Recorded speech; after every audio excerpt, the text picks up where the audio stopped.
We need every hand, every weapon to fight with us right now. Fuck the plan! I'm gonna nosedive towards my my staff. Absolutely. 3 air elemental battleships converge on you with a 4. Never mind, don't even worry about disadvantage. It's gonna be all of them. What do we do?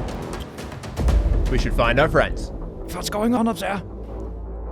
Tumpy is in a lot of trouble. You know that the island begins to sink quicker. And you know why. I let out a and burst sprouts from my face as fangs come down out of my mouth. All right, we're gonna save these people. You started this war?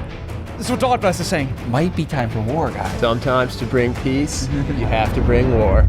People are just getting vaporized. Water creatures are crashing into air creatures. And she knows that what you are feeling is his pulse slowing, coming to a stop.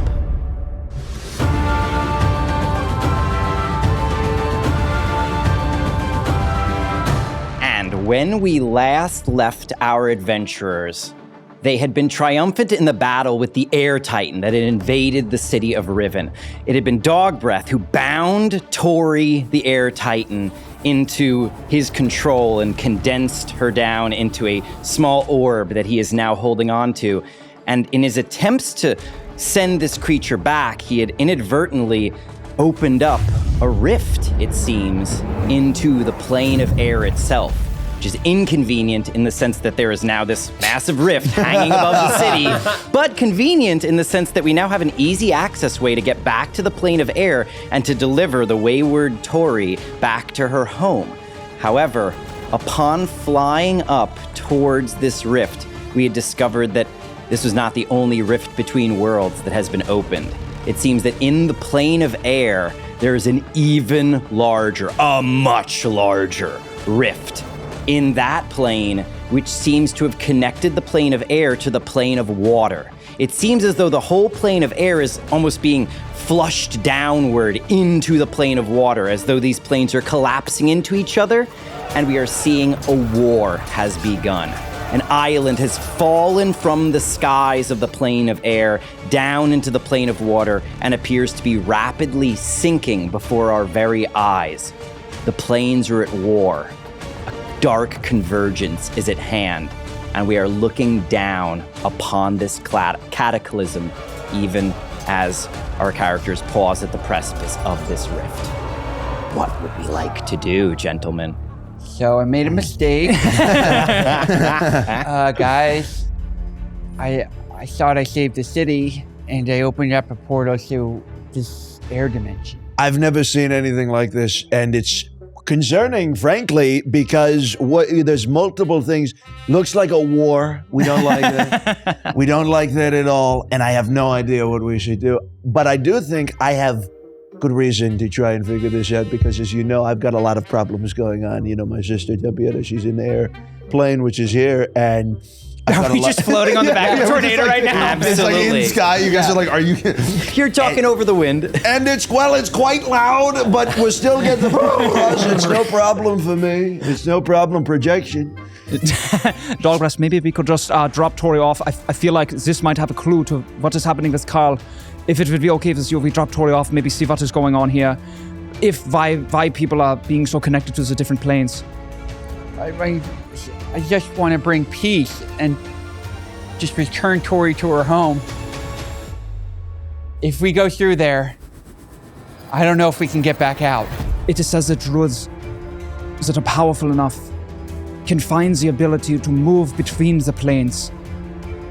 I'm not that druid. But I could become that druid. Do you know one of those druids? Maybe we get that druid and then we go through with that druid. It doesn't matter if there's other druids. I can figure it out. I left the circle. I'm here for a reason. Take us through, Dogbreath. I say trembling. I thought we went through. I'd also like to say that I can live really long. So if we're on here for a long time, I have the time to wait for you to become strong enough, and we can bring peace to this realm and return. How long do you live? I think like a normal amount, like pretty standard amount. Like 200, 300 years? I probably have like a solid 30 in me before I kick it. How long do you? That's a great question. And you look at what some great Tumps used to live, and they lived quite a long time. And so I'd say probably longer than most people when you look at most people. And the great people, some are great. But I'd live a very long time. Thanks for asking. Yeah. So you want to live? You want to live in the? You want to live in the elemental plane with me? Will you look at where Tumpy is? And she's in there. We're going in. I'm going in, frankly. We've already gone to this guy. There's no other way, Dogbreath. And frankly, there's some things that I would like to say to you. Maybe not say to you because I'm thinking it through now. I'm not going to say them to you. That's what I've thought about. But I'm going in. And you said, are you going with you? I said, yes. So don't ask so many. Okay, you ask so many. So let's do it. Who's in? You? Hans in the middle. Let's reinforce my staff. And I'll put my staff in the middle. Chadrick, Let's do this. let's fucking do this. All right. All right, take us in, Dogbreath. Do we curse? Yeah, Fuck yeah. fuck yeah. That's awesome. All right, Tori, to your home. You hear the wind pick up, and you know, Sigmund, that Tori is speaking in primordial, joining in, but slightly differently. Fuck you! As Tori begins to fly through the rift. And as she moves to fly through, there had been wind billowing out of here like a balloon with a slash in it. This is just emitting huge amounts of wind, and Tori is not being too delicate in trying to keep us contained within the whirlwind that is her body. So as we fly through this rift, I'm gonna need everyone to make strength saving throws. Plus, I got an 18 total. 18 is enough. I got a 32. 26. Oh, no, Dogbreath, how are you doing? I got a 7. As you kind of were on the edge of the sphere of whirlwind that is Tori, you are being thrown out of Tori's body, and we are seeing Dogbreath as we move through the rift go hurtling out of this tornado. Dogbreath, I would like to ask real quick, in your hands, what are you holding right now? I have a floating Holy Avenger sword, which It's keeping follows its me every- distance. It's doing fine. Yeah. I have a hammer, also hammer. in my bag. Right. I have a floating orb that keeps me floating and lets me levitate. That's attached to my armor, Tim, and you will not remove it. Okay. I All also right. have a broken staff, which I've held in my hand, and I'm trying to connect. All right. Then for each of the items, I would like you to, first of all, Holy Avenger, doing great. It's flying of its own accord. For the staff that's in your hand, I would like you to please roll another strength saving throw to maintain your grip upon these pieces. Assun, please bless me, and I cast guidance on myself. I'll allow that. Thanks. I have a 10. 10 is enough that you hold on to one of the two pieces. But the other piece, the lower half of the staff, is whipped out of your hand. No! I would like you to then roll for your hammer real quick. Okay, I got a 10. A 10 is enough that you have your hammer still in your bag. Then last but not least, I will honor the fact that your lodestone is attached to your armor. What's it attached by? I'm going to say it's actually wrapped around my neck on a necklace. I like that, absolutely. Right now, you don't have the means to fly of your own accord with Tori about 30 feet in another direction with your team, but this lodestone would make all the difference in terms of giving you the ability to fly right now. But your necklace is flapping in the wind. It is wrapped around your neck. Roll with advantage. A final strength saving throw. Okay, so let's stay in there, Tim. It's got a 17. 17 is plenty. You grab the amethyst lodestone around your neck, and you can easily use it now to prevent yourself from plummeting downward toward the rift below. Thanks. Absolutely. Good rolls there. Absolutely. At the end of the day. And now we have a much better vantage point of what is going on down here. But before I describe it, Dogbreath, I just need to let you know, when you initially went through the rift, you noticed one thing. Your stomach roiled again. And everyone else noticed something else.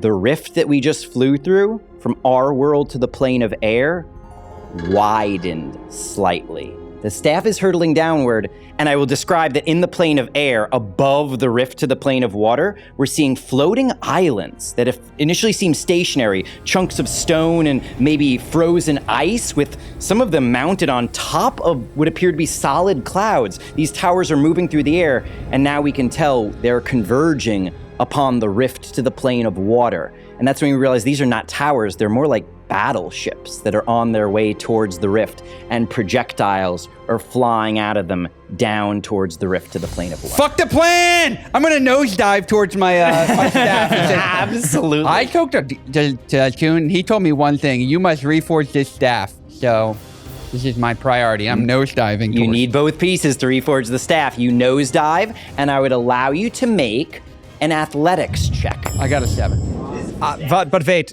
seeing Dogbreath fail horribly with his horrible rolls, I would like to jump off of Tori, and I say, I'm sorry, mother. And I leap off of Tori. I fall through the sky like a pencil.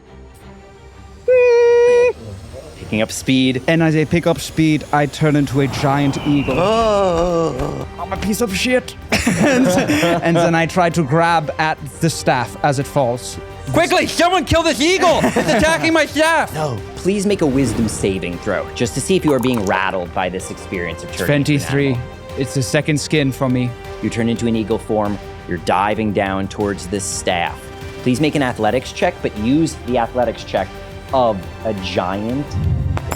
13 total. 13 total is not quite enough. You're gaining on the staff, but it's falling towards the rift to the plane of water faster than you're diving towards it at this point. If you were to enter a completely uncontrolled dive, I would give you advantage on this. Fuck it. I'm going. I failed. Wait, sorry. Yeah, I failed. I failed hard. I failed fucking hard. You're diving in the right direction. You're trying to pick up speed. You're folding your wings, and that is when the winds that are racing around here just catch you and send you hurtling off downward in a completely different direction, but still towards the rift to the plane of water. Stupid eagle tried to steal my staff, and I raced forward more. Absolutely. As you race forward more, I'd let you try another athletics check, Dogbreath, but you are getting closer and closer to the rift to the plane of water. Before you make that athletics check, I'm going to need you to make an even more difficult strength saving throw as the winds try to catch you and throw you towards the oncoming air elemental battleships. Hold strong. That's a 6. A 6. The wind catches you as well, sends you hurtling off in another direction. Yeah. The eagle, Dogbreath, and the staff are all plummeting downward, but in like 3 very different directions at this I point. nudge you from the sky. What was the staff? What is going on? This is a terrible idea. Do you know how to steer an air elemental? No, we're just floating. Laughter around the two of you. On this. We're just flying. I don't. No, should we do something? I don't. Can you fly? I can't.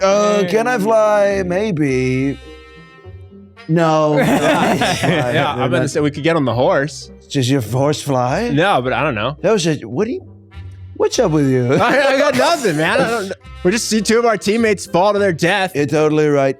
I think we should figure out where Tumpy is. You know, Tumpy. Dogbreath! No, well, it was such a dumb idea. Okay, I'm just gonna grab at air like I'm trying to get a horse's reins and try to steer the air elemental towards Dogbreath. I will let you try an animal handling check with disadvantage. I have a -1 on this. A 6. You are pawing fruitlessly at the air, looking for reins on What are this. these ideas? It's crazy. And I thought I wasn't so bright, but that's not true at all. Maybe, okay, think, Tumpy, think so strongly. One of the towers breaks off formation and begins heading towards the 2 of you in the air elemental. I've come up with a great idea. I'm going to swan dive so quickly down to them, so I'm not going to die. You should do the same. And I leap. Dive down. Absolutely dive down. Yeah. Where were you aiming for when you dove? I go straight for the island just to get some ground. Absolutely. You begin hurtling towards the island that is through the rift, that is sinking in the water a little bit, very slowly. No, this wasn't smart. As you do, you suddenly, with the wind whipping past you, you're just hurtling downward, you hear a voice in your mind. And it is a voice you know well. It's the sister who has been missing for over a year, Tumpy. What's going on? Hey, Tumpy, how's it going? What a time to... So I was just... It's crazy. I had a chance to call. I think he's asleep right now, so I have to keep my voice What's down good? right You're now. so not dramatic. This is a big moment, and I'm flying through space. Where Oh are my you? gosh, you're falling right Are now. you in the air realm where I am? Where are you, Well, frankly? I was in the air realm. I think I'm somewhere else Before now. he hits, I'd like to come at him if I can. Absolutely. Because I've heard like 3,000 feet of fall time. Absolutely. This eagle comes swooping over. Make another strength check, or +3, D20 +3, with disadvantage right now, though, because the wind caught you and knocked you off course. No, I rolled a 1. You rolled the one. You rolled the one. No, you die. Absolutely. As you're hurtling towards Tumpy, the two of you crash into each other with immense force. This fucking eagle is killing my whole team. I claw attack. What the fuck is going You're taking so much damage. You're taking 20 damage each. Oh, God. Christ. Tumpy, you have Tumpy, make a strength saving throw right now to see if you have control of your fall right I'm now. strong. We got a 11. An 11? That's not bad, but it's also not enough to let you use uncanny dodge right now. You're trying to like dodge out of the way, and you're just flapping your arms kind of. And 20 damage to you, Yeah. 20 damage to the eagle as well. In your mind, you just hear, I'm so fucking sorry. As I was about to say, this eagle better be so fucking sorry. Takes out his paddle. Yeah. Ow, that hurt really bad. Wait, Champietta, where did you lose Champietta because it's Sigmund? Is this totally No, I'm still here. Where are you? What's going on? Oh, okay. Sorry, I didn't realize you were falling. Okay, so I gotta keep my voice down. I'm in the tallest tower on an island, and I think we're sinking right now. Oh, you shit, you're close to me. Probably, you're very close. I'm Am going I? hurling. Oh shit! I'm looking at you. I zoomed out. You're above my You island can right see now. me? I'm flying to your... This is amazing. You're flying towards and me I right knew now. I was making good decisions. When I leaped like a swan, you should have seen. You are now about to hurtle through the rift, and you are realizing that the eagle is not helping you fly right now. Oh, I'm dying. If you aim for the tower, you're just gonna splat against this tower. What an entrance. I'm gonna try to go after him, but I am not gonna grab him again. I'm just gonna I'm gonna respect his space as I pursue. I'm gonna be like, oh, this damn eagle, and I try to, if he's close enough, try and like grab something on him. Okay. And I do some sort of thing. Make an athletics or acrobatics check to try to grab onto the eagle. Oh yeah, we got 22. 22 is enough that you grab onto the back of the eagle at this point. Take it with you. And the eagle terminal is getting velocity. heavier. And Eagle, you're still in free fall right now. You've got Tumpy on your back, and as you plunge through this rift, you are in the elemental plane of water. You can see this island below you, and the winds are even worse on this side of this rift. What is going on? I need you to make one final athletics check. 20. With a 20, you are just barely getting control enough that you can try to do a controlled crash somewhere here. I will just pull my wings up hit the brakes as hard as I can, and I imagine still explode into a puff of feathers. Absolutely. Are you aiming for the top of this tower or somewhere next to the tower? Go to the top of the tower. You can do the top. That I'm would be trying to so like big. broad slide a glance off this tower. I'm Off just the tower. No helicopter. No, like, but Do I- like helicopter land. Yeah, do like a spin move or something. I'm still bleeding from the stretch. I'm going to say you're minimizing your damage at the very least, but it's still going to be 3d6. Let's see how much. Oh, it's exactly 6 points of damage. You explode in feathers, but suddenly from out of the eagle form, we see the druid Sigmund and Tumpy go skipping over the roof of this tower. It'd be 14 damage in all as the two of you go skipping across the rooftop. And if you want to stay on the rooftop, you got to make one last strength saving throw. Otherwise, you're about to fall off the tower down onto a bridge, which is 3 stories downward. Avon. You're plummeting. You kind of skim along this rooftop. And I'm a person. You go to grab. Boss is happening. All these chunks of straw on the roof come off with you, and you plummet downward 3 more stories. Me with him. You can make get your the own strength strength saving. saving Oh, throw. yeah, The two of you are skidding along this rooftop. I'm a strong guy.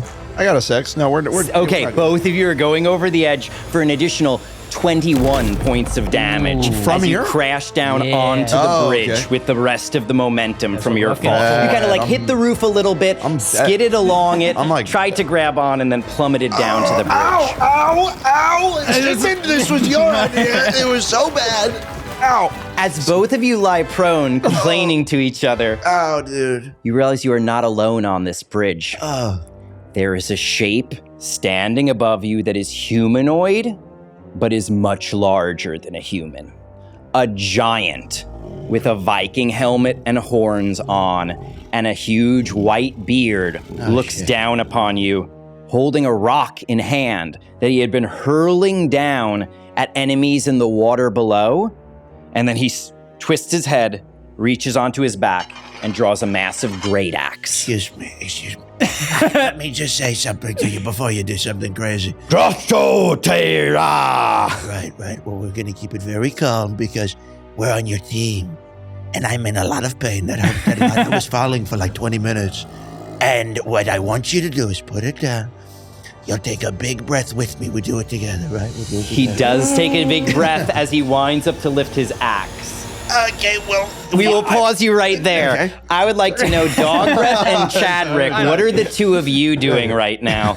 Just shouting, dog breath! Dog breath! No! Tori, who you are still in the midst of right now, is mocking you by going, dog breath! in the Help me, Tori, help whirling me. wind. Dog breath! Thank you, dog breath! We're doing it together, dog breath! That's what I'm doing, I can't fly. Absolutely. Tori seems to be just hovering around a little bit, and Dogbreath, you are hurtling downward through the air. The staff is far away from you, the piece that you're missing. I'm committed. If it sends me into another world, I will try to get this staff. So, kill me, Tim. I would like you to make another strength saving throw. I cannot. This computer sucks. I swear. I haven't rolled over a 10.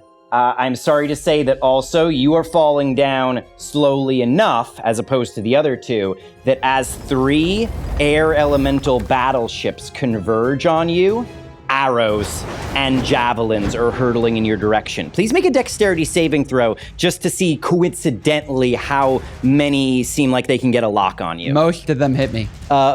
With a 4. With a 4, never mind. Don't even worry about disadvantage. It's going to be all of them.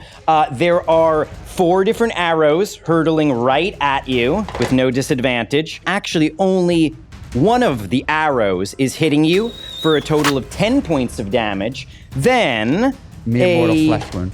a group of 3 different javelins are hurtling in your direction. These are big javelins that seem like they were thrown by bird folk in your direction. Big hunting javelins.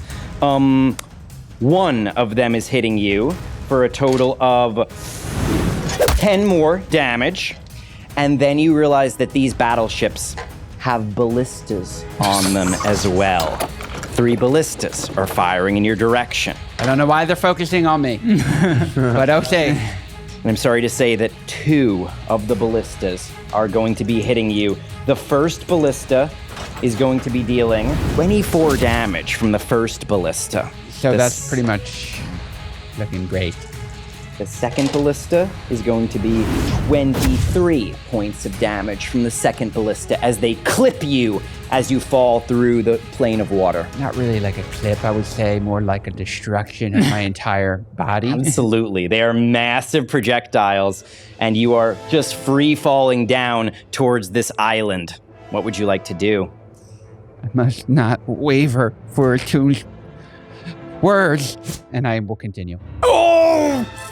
Tori, my staff! Do whatever you can to get me the staff, please! Absolutely. She goes, she mockingly was repeating Dogbreath's name. A little bit late. Yep, love it late.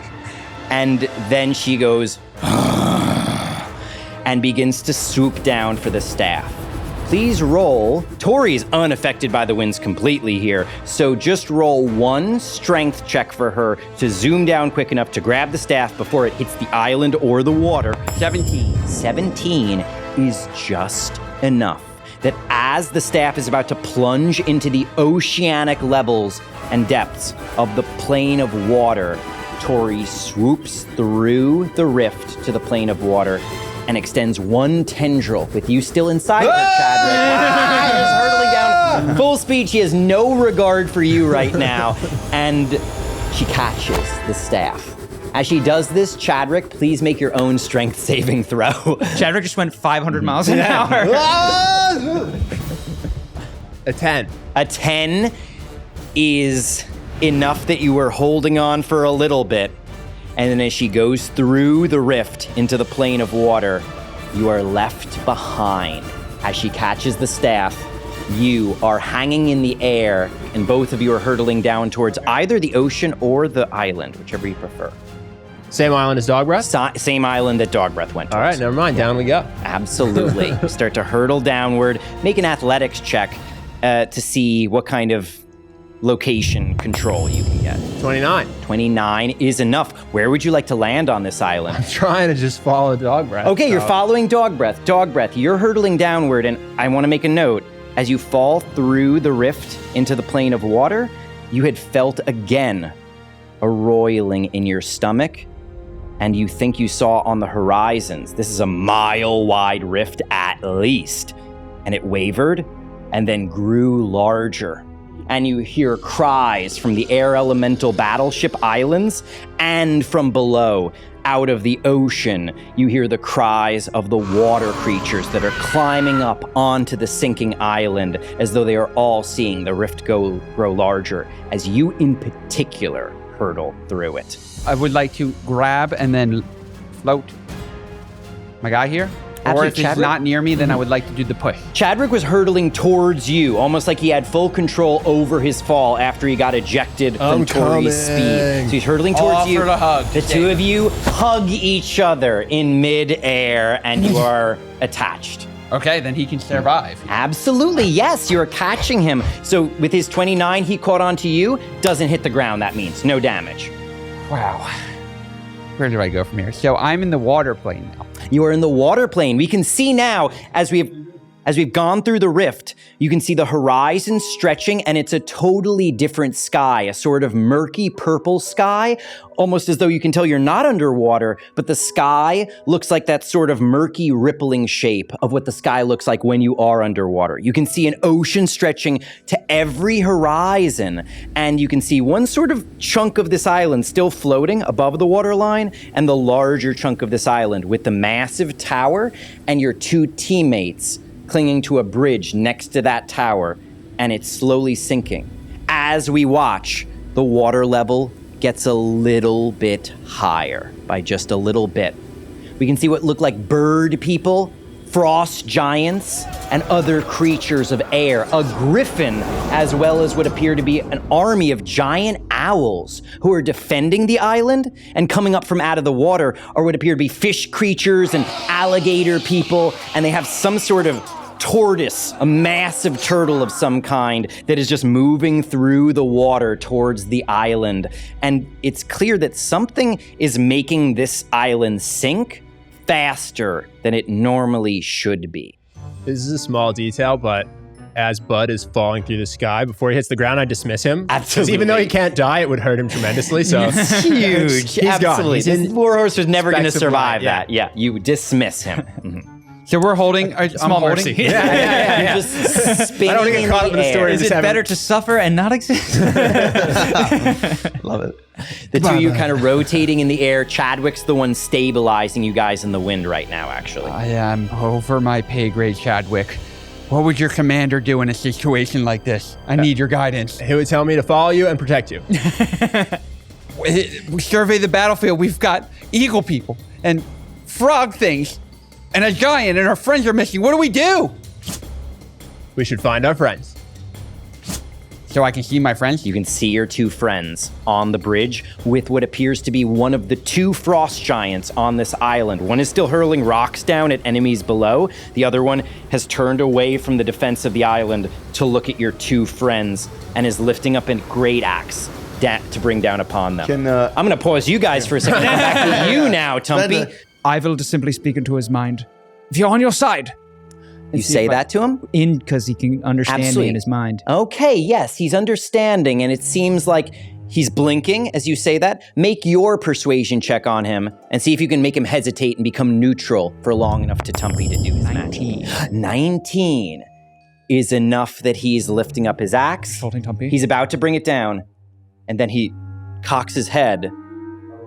My side, he says in common. Is it enough for Tumpy, I say? I rolled a 50. I'm going to roll his insight check then, and if he gets less than a 15, then you have got your panache on him. The roll is a total of a 9. What do you say, dude? What do you say?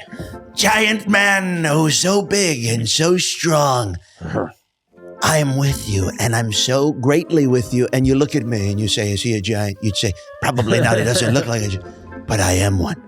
Yes, it's I'm translating all of this through his. It seems he understands common. He understands the common tongue enough, and he's nodding along. And I'm just a small giant. You'd say, is he a small giant? You'd say, yeah. Small giant. Small giant. Yeah, on your side. Greatly on your side, right? He puts the axe down on the ground, and you think he looks up through the rift, and you know that he is allied with the forces of air. He's defending this island, and he looks up, looks down, realizes you fell from the plane of air, and goes, Quite small. A small one, exactly. Yes. What happened? Well, no, it's because I was so small and the air picked us up. And this is my good friend Sigmund. Say hello, Sigmund. Hello, sir. This is we're all friends. The wind made you small? Yeah, it's a long story if you had the time, but we're in quite his a eyes rush. cross for a moment. He's confused, like, how does that work? Long story, but we're in a rush. We're in a great rush. And we need to get to the top of that tower quickly. Maybe you could help us, actually. This is the prince's tower. I defend the prince. Behind him, you notice a creature is creeping closer and trying to figure out what's going on here. It is obviously a manticore, a lion with the face of a human full of rows of sharp teeth and a scorpion stinger coming up. And he just reaches down and like a cat scratches the back of the manticore's head, almost like putting it at ease. But the manticore growls a little bit and backs down like it doesn't, sniffs the air and it's not sure if it trusts you. It goes, I can't let you in the prince's tower. We must defend the prince's tower like good giants would. That's a great point. You've made a great point. I just left my axe inside. Your axe? I know. It's such a... Look at this. I've only got a paddle. It's not great. That's not great. I need my axe. Definitely not great. No, so we should... He's charmed by you. I'd like you to make a deception check on him with advantage right Let's now. go, dude. 19. 19. Just gonna roll his insight then. He goes, there is an axe. A magic axe. That's your axe? That's right. Oh. That's right. Well, you should get it inside the tower. Exactly. Protect the prince. The axe is on, and he starts to like count up the floors. He points at the 4th floor, the second from the top. He says, the prince, and he points one floor down at floor 3. We must protect him. And he points at that center floor.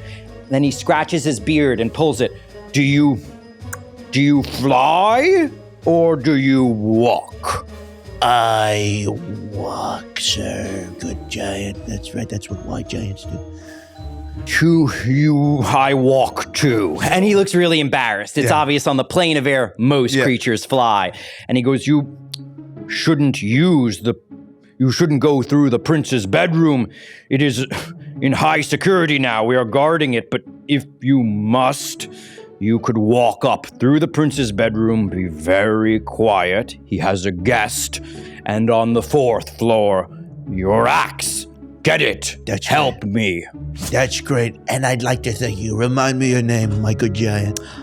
My name is Rockin. Rockin. This is Sigmund. I'm Tumpy. It's good to see you. And that's my brother Storvald. He points at the other giant who's grabs a piece of the architecture, hurls it down, and then just goes, hey, and gives a wave. Hey, Storgold. Great people. They got great people on this island. And your name? The Giant Tump is what people call me, the Giant Tump. But I'm sorry. Tump. That's right. Well, it was great to see you. I'll come back with my axe, and I'll thank you personally for you're a great giant. But I'm going to go, and I'm going to bring him with me as a good friend. So, thank you. Tump, may you regain your strength That's good. and use it for our aid. That's good. I like this guy. He's a good guy. And we just walk squarely towards the... As you start to walk there, I'm just going to roll for the manticore real quick. The manticore sniffs the air and just backs down and backs away and goes, easy does it there, little one. And the manticore is not attacking us right now. As we're walking around the side to the door, Mhm. I'm like, that was so good. This will be good, I promise. This is a good idea. And What are you doing? I just changed right in front of him. I've never seen this before. I No, you think have, right? I have. I've suspected, but I've never seen the I change. don't think you've seen this yet. Okay. Just don't forget, because I saw you do it, the eagle thing, which, by the way, hurt tremendously. Very sorry about Tremendous that. pain. It's great. I'm a small giant with like the... All right. Let's get in there. Tumpy, as you do this accomplishment, I would like to congratulate you. You are now level 11. Let's go. Well done. Bop, bop, beep, bop. Meanwhile, you have seen them heading, like talking to this giant. You are aware that the giant was extremely hostile, but apparently whatever Tumpy just said to the giant made it put its axe down, salute them, and let them walk into the tower. It's unbelievable. This giant was obviously very confused, but Tumpy was obviously very persuasive as well. Chadrick was sprinting forward at full speed, sword and shield drawn, like, ah! And then sees the giant put his shield down, stops, and he goes, oh. He looks back at Dogbreath. Chadrick, as you were heading in that direction, I'd like you to make a perception check, just because there was not a lot of cover. As you was walking into the doorway, Tumpy shape-shifted. Let's see if you noticed that. I got a 2. Let's- -1. -1, so Let's go. an unnatural 1. You saw nothing of the Never sort. seen an You saw the unnatural shadows play across Tumpy as he walked in to what was a empty room in the tower, and you didn't see anything, Chadrick. And the two of you are still, in theory, landing somewhere around here. Where would you like to land? I will say, ouch, I have a tummy ache. I've got my staff and I've so much war. I'll take care of that, and I'll heal you for 1 hit point. Does that make the tummy ache go away? There's literally a spear in my chest. Not a spear, a ballista, which is like ballista. it's just the size of a torso. Can you turn around for a second? I gotta remove this. I'm gonna start ripping out. You start tearing at the chunks of the broken ballista pieces that were lodged inside of you. You've got a javelin in your shoulder that you have to like pull out like a harpoon. As this is happening, I'd like you to make another perception check, Chadrick. And then 13. 13. With a 13, you're not noticing anything. It seems like he has spilled blood upon these weapons and some other liquids that you can't quite identify, but it seems like he's pretty injured. I need a second. We gotta get to our friends, but how are they being let into? I'm gonna drink a potion. Absolutely. That super awesome potion You that I can got. drink a potion. Was it the potion you got from your fan or a different potion? Fan. While he's doing that, Chadrick, you had healed 1 hit point upon him. Yeah, I didn't realize how badly hurt you were. If we, No, I'm fine. I'm feeling good. That's totally my bad. Probably should just use my Tory friend to stop all the damage. Now, I do want to confirm, as you're healing yourselves, you had landed on this island that is sinking in the plane of water, and that means that as you're healing each other, this is great, the water level is rising a little bit more, right up to your guy's waist. And that is when the air elemental defenders around that part of the island are all going to make perception checks. 2 of them turn. They look like whirlwinds, almost like genies around where their arms and shoulders would be. You see this beautiful silver and sky blue hunks of metal that you realize are armor that seem almost like they're levitating in place. And these vaguely humanoid air elementals draw out of their own bodies swords made of wind and begin to close in upon Chadrick and Dogbreath. okay, I turn to you. I'm sorry, sir. I didn't realize how badly hurt you were. You do the talking. Give me 1 minute, and then I start to pray for a minute, and I heal you for 20d6. If you are praying for 1 minute, the water's catching I up can move. and the air elementals are closing You're in. walking very You can move, absolutely. So you're doing Okay, it he said- while you're moving. Yeah, says I'm chanting now. Okay. You got this.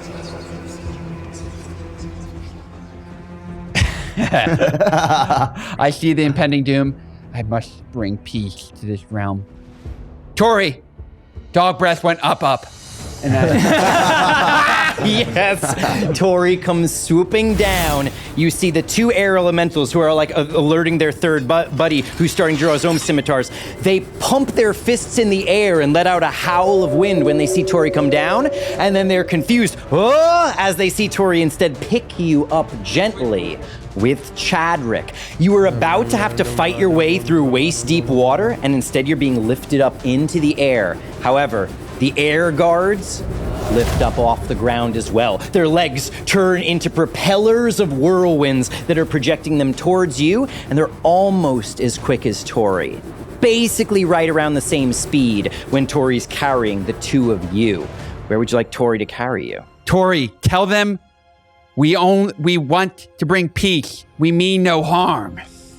And you don't know what Tori's saying back, but then Tori seems to turn her face towards these elementals, and in what you think, both of you make an insight check real quick to see, with disadvantage, an insight check, to see if you can figure out or infer what Tori is saying, not knowing her language. First one was a natural 20. Aw. Oh, all right. Synthetic 20. A synthetic 20 is enough that you think Tori, and with a 16, you're roughly thinking the same thing. You feel more sure.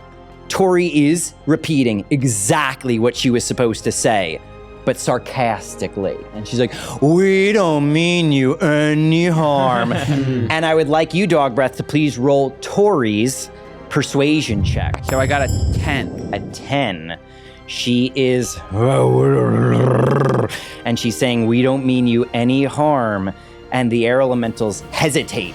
They hesitate long enough that you continue tearing away from them, and you're leaving them in the dust right now. They're looking at each other in the air, and you can tell, with your insight checks especially, that they're about to be like, what? We don't understand what's going on, and continue flying after you, but you've got a whole round to put your distance between you and them. Tori, stop! Tori stops in midair. She turns her face inward to look at the two of you. I want to bring you peace. Please, allow me to bring balance and free you of this city. She looks up at the rift, longingly, and then down with distaste at the water, which is rapidly swallowing up a chunk of her home. Make a persuasion check upon Tori. 10. With a 10, she's saying something to you in primordial, but you don't know what exactly. And she seems... Can I fucking lift this island out of the water? Barely, you know, none of your spells are going to lift this thing up out of the water, but you have an item.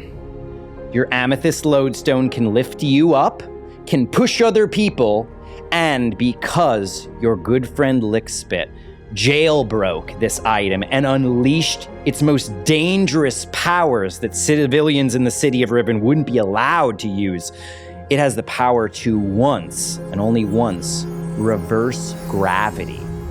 And that would lift this island up out of the water and send it hurtling upward all the way back to the rift, to the plane of air. That's right. Meanwhile, we are going to cut I'll back. just clutch my amethyst stone. You consider this choice. You heal for 72 hit points. Holy If you have a Is that from Lay on Hands? No, that's from Aura of Vitality. Or a vitality? It hasn't been a minute, though. By the time you get anywhere on this island, you're going to have gained that hit points. Well done, Good, right? Chadrick. That's fucking absurd. Yeah. 72.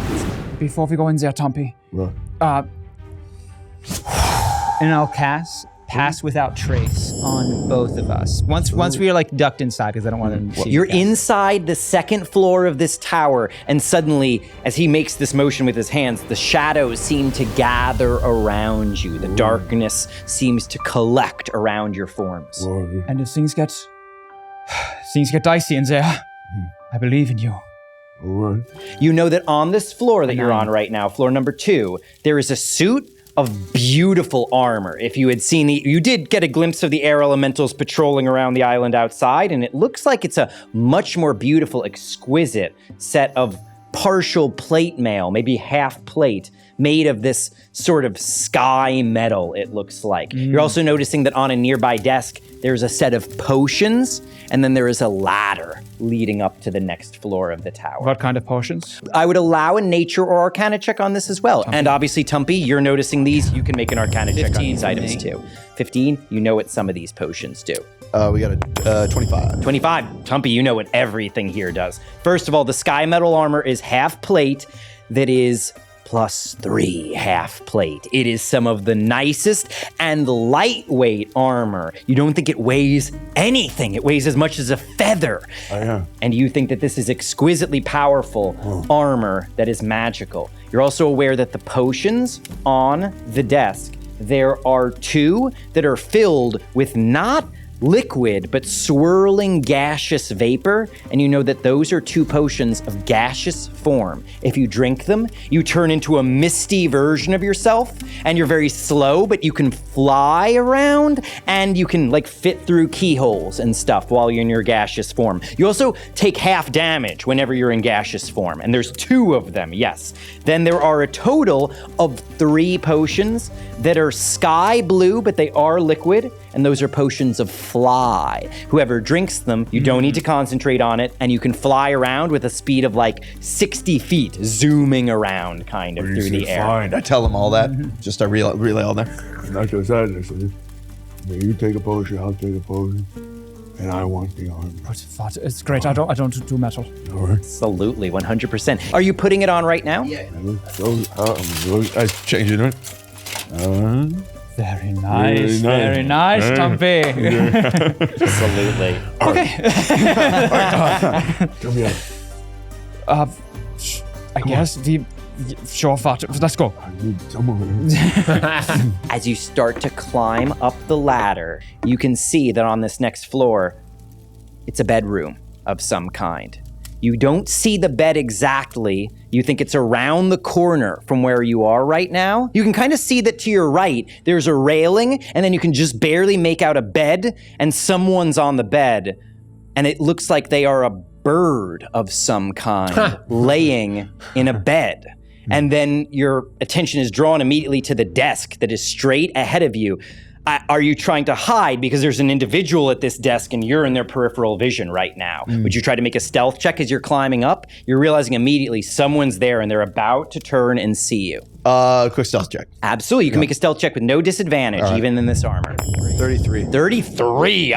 This person has a good stealth perception check, but it won't matter. They cannot roll well enough to spot you right now, and you realize that maybe the person on the bed is an owl of some kind because the person straight ahead of you is a massive owl, larger than a horse, who is hunched over the desk with his wings folded behind his back. And he is, at first you think like, oh, examining something very carefully. And then you realize, no, his eyes are very intense, but he's just reading right now. And he is reading at the moment some sort of scroll, it appears, and occasionally taking glances out the window like he knows the attack is happening. And he's trying to do something to help the attack at the moment. Would I be able to know if someone is he wearing a princely outfit? He does seem like he has not clothing on, but a mantle over his shoulders that strikes you as noble in appearance.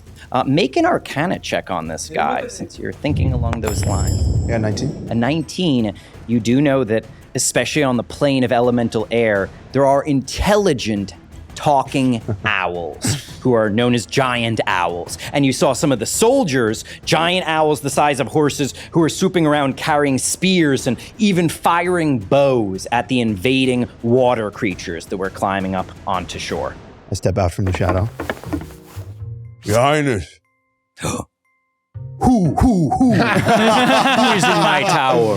Who is this? Who? It's one of your noble giants. He starts to blink. My giants don't fit in here. You are quite small. Something happened, sir. There was a wizard in the sky, and he shrunk me, and I can't find my axe or any of my equipment, and the war is raging outside. Do Hraken and Storvald have a third brother? I was not aware. Goodness, no time. That wizard has caused much of this trouble here. I know of whom you speak. Make a deception check, but you have advantage on this. We got a 23. 23, you're doing great. He did not roll well on his insight, and he is confirming that the wizard that you're speaking of, maybe the same one who we hurled through this portal, has been causing trouble here. And he says, I am grateful for more reinforcements, and I think that you should head upstairs immediately and seize the magic axe or even wind vein itself, whatever you think is most suitable for you. We need every hand, every weapon to fight with us right now. Thank you, Your Highness.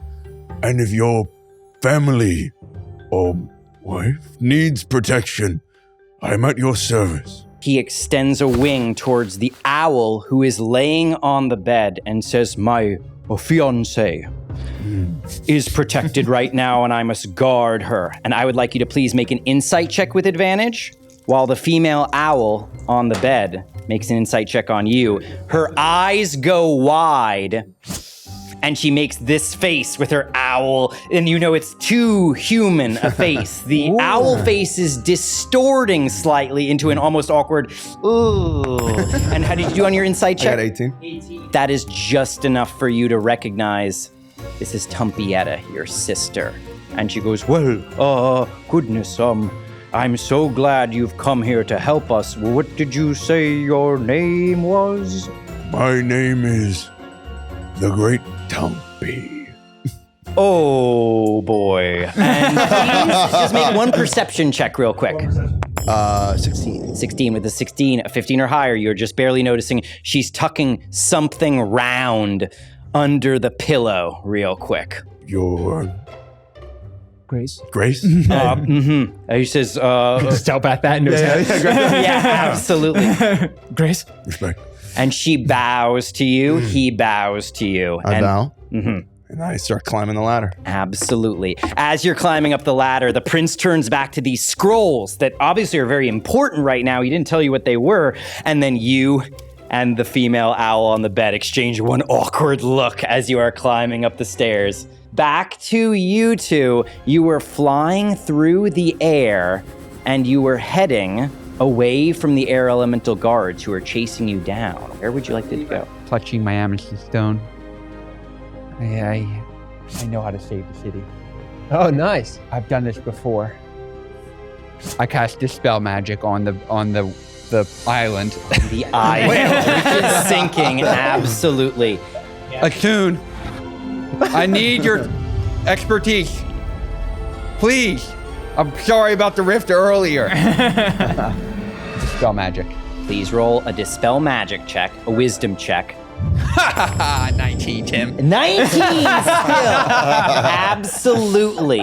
And Chadrick, I'd like both of you actually to make a religion check real quick to see if you can understand what's happening here. Me? Attune has got my back all of a Oh, sudden. no. I got a 7. A 7, you don't 23. know. Okay, with the 23, you know that the island begins to sink quicker. And you know why. What you dispelled No. is the magic, the air magic at the core of the island that was propelling it upward. And whatever is pulling it downward is not a magical spell. And as you realize that, I'd like you both to make perception checks to see if you notice something rising up out of the water and heading in your direction. 1. A what? For a 10. For a 10 total. I got a 6. A 6? Yeah. Neither. You're the first to notice, but by then it's already too late. You're already getting surprised. A massive tentacle rises up out of the water higher than the island. Higher than the tallest tower on the island. The tentacle rears up, and the kraken below the water is angry at you, Dogbreath. I helped the Kraken. You see it feel around to the left and then swing to the right, and only after it swings to the right do you start to notice, Chadrick, you're turning around, what? And the tentacle is just barely, let's see if it's finding you. It is finding the two of you, and it is coming slamming down to knock you out of the air. I'd like Tori, who does not want to get hit by this kraken either, to please make a dexterity saving throw. 6 plus 8, 14. 14 is Oh, so... wait, +4 because Oh! We're the- together? The aura. Aura of Wow, holiness. Attune's holy holiness is shit. radiating off me at all times. Absolutely. And as the kraken continues to pull the island down further, it would have gotten you guys with a 14, but with an 18, your aura allows Tori to zoom out of the way just in time as the tentacle comes crashing down upon the island, smushing a pair of elementals who just kind of like let out puffs of air from underneath the tentacle. You two and Tori are completely safe right now. No, the balance! It's not balancing! Did you summon this? Island's gonna pull down. The water line goes up higher. You gotta do something! I can't help anymore! This isn't my plane! Okay. I have a grappling hook. Exciting. I will throw it onto the tower and then hope that Tori will lift us all up. Absolutely. Okay, I want you to roll an athletics or acrobatics check to throw the grappling hook and rope on and get the tower roof. 24. 24 is enough. I got this. You get, it's almost like the very center of that tower roof is kind of like a Beacon of Gondor style, like little room. You get one of the windows. Yeah. And roll a history check to see if you're noticing something about the architecture here. He's got it! Either history or perception to notice something. Yeah, 12. With the 12, actually I'd say that's just enough to notice as you get kind of the top of the roof there. Apparently, you've got some options here. There's a way to get into the tower on the second floor. You think you also saw a door at the base of the tower, the first floor, and then you're noticing the roof of the tower is kind of a weird shape. It extends out over the tower itself, and you think there's an area for owls to swoop up under the roof into the top floor of the tower. Dogbreath turned to me and he said, I can't do anything. You have to save this island. Absolutely. So what I've come up with is I'm going to pull it out of the water. You have one ability I can think of, and I'll let you roll a history check if you can't remember, that I would say would give you advantage on an athletics check. Was I got a 17. 17. It's a racial ability of yours. Oh, all right. I realized that I've done something that may be borderline impossible. So I turn to Dogbreath and I say, all right, Dogbreath, don't freak out. It's still me. And then I let out a and fur sprouts from my face as fangs come down out of my mouth. I get even bigger than I already was. He's a changeling. He's got something. Oh! And I Hulk out and I go, all right, we're going to save these people. Dogbreath, this is the only similarity to anything you've seen before is werewolves. Please make a religion check to see if you know what your friend Chadrick is. And I turn and I say, pretty cool, huh? He's beautiful. So I got a 10. He's becoming a dog. As best you can tell, he is a werewolf or something like a werewolf. But I'll say with a 10, the features aren't wolfish so much as bestial in a more general sense. You don't know what animal you would say he looks like, but he's very furry, it's clear. Chihuahua breath. Absolutely. Chadrick has filled up his armor even more than he did before. Bits of fur are poking out from his plate mail at this point. And Chadrick, I'm going to give you advantage. So let's see what you need to beat. A 23 is all Okay. you need to beat right now. I got a 22. Chadrick with a 22. The island is sinking slower. Nice. Tumpy and Sigmund, we're going to come back to you right now, actually, because you see the prince looks out the window and says, oh, who is helping me right now? This is good. I see Air Titan has joined us. And perhaps it was the one who got pulled through by the wizard, but it's returned with allies. Good. I think we have a chance, perhaps, but I must complete this spell. And he turns back to his scrolls. Sigmund, you're downstairs. You heard that? And Tumpy, you're on your way to the next floor.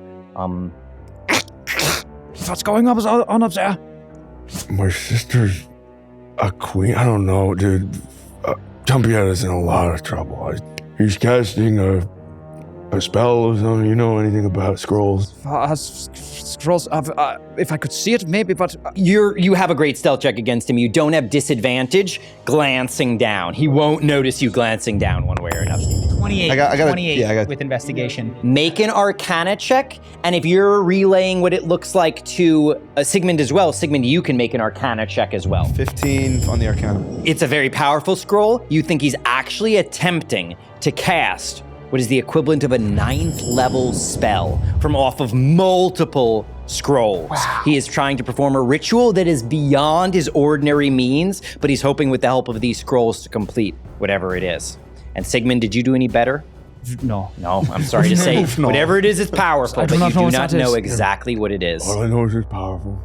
And that's all I got for you.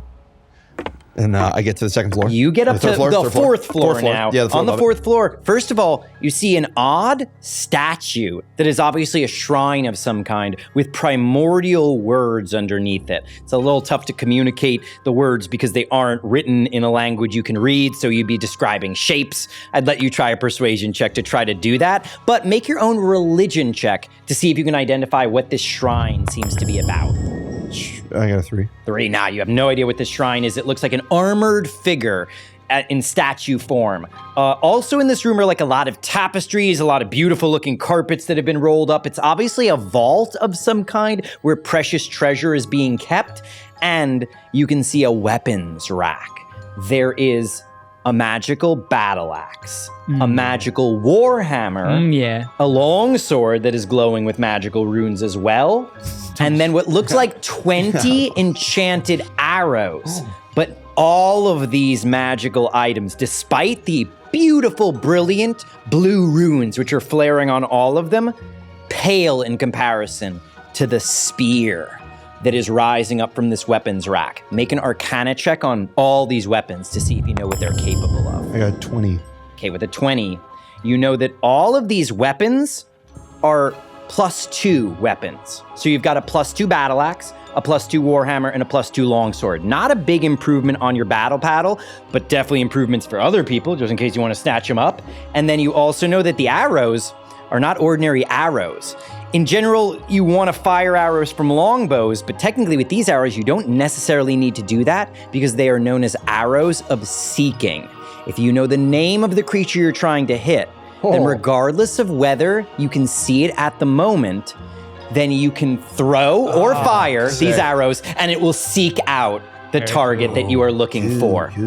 The final item, the spear, you don't know exactly what it's capable of, but you've heard the legends. And because he told you the name, Windvane, you didn't know what to make of that until you saw the spear, and then you realized, there are certain weapons that are tokens of office of the rulers of the various elemental planes.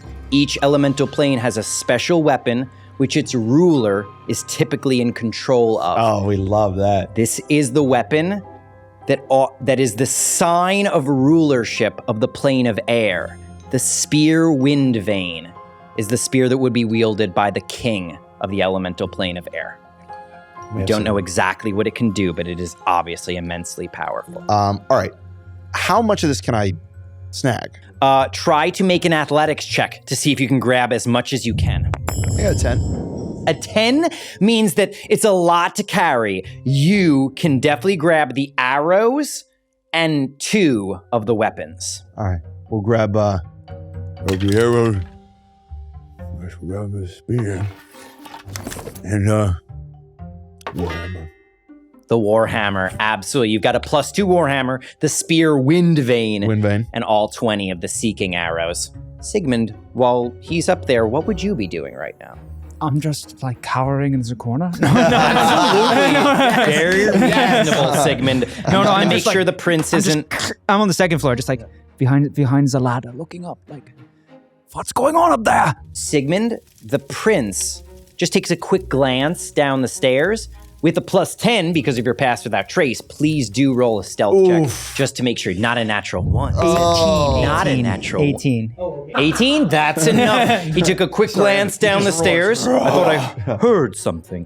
And he does not notice you down in the second floor. Obviously, Tumpy, what are we doing? I need some communication. I just found some dope shit. Take our time out. I thought we were here for your sister, No, Tumpy. I know, but like our squad is gonna be stacked. But no, we're here for trying to figure out what to do with my sister. Tumpy, there's a 9th level spells that you told me about being cast in the room below. Can you give me...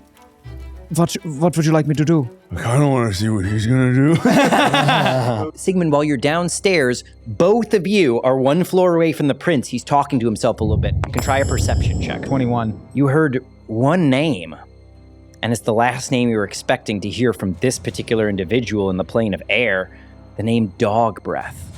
Christopher Dogbreath III. He said his full name. Make an insight check on the prince. A nat 20. With a nat 20! On insight, you know 24. for certain this is not a name that the prince has ever met this individual, nor is he even clear who Christopher Dogbreath III is.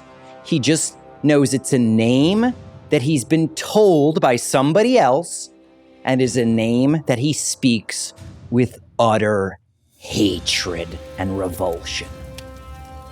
There is perhaps no one that this prince hates more than Christopher Dogbreath III, and he was muttering to himself with anger.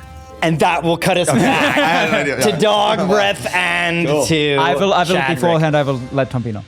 And the Kraken's pulling the island a little bit lower, but not. And the air elementals are letting out a cheer. They're beginning to almost fly. Some of them fly up to the rope, and they're trying to help pull it up into the air. But at this point, I'd like you to roll a D20. And as long as you get a 15 or higher, the rope is holding. Yeah, but otherwise, with this amount of pressure, the rope's gonna snap. 19. 19! This is the sturdiest rope that you guys have gotten. This rope is fucking incredible. Chadrick's not smart, but he is lucky. Chadrick was given the best rope that the city of Riven had to offer on his mission, and this rope is holding right now. And you can tell the air elementals are flying up to kind of help and tug. I'd say that's worth another roll right there. Go ahead and roll again with advantage, Chadrick, and this time you're going to try to be beating 21 All right, this time. I turn to Dogbreath. It's like, guide me again, Dogbreath. We're going to do this before I get a hernia. I'm gonna cast an emboldening bond on me. Fucking Chadwick. Chord. And then Squat. that's it. That's all I can do. I got a 30.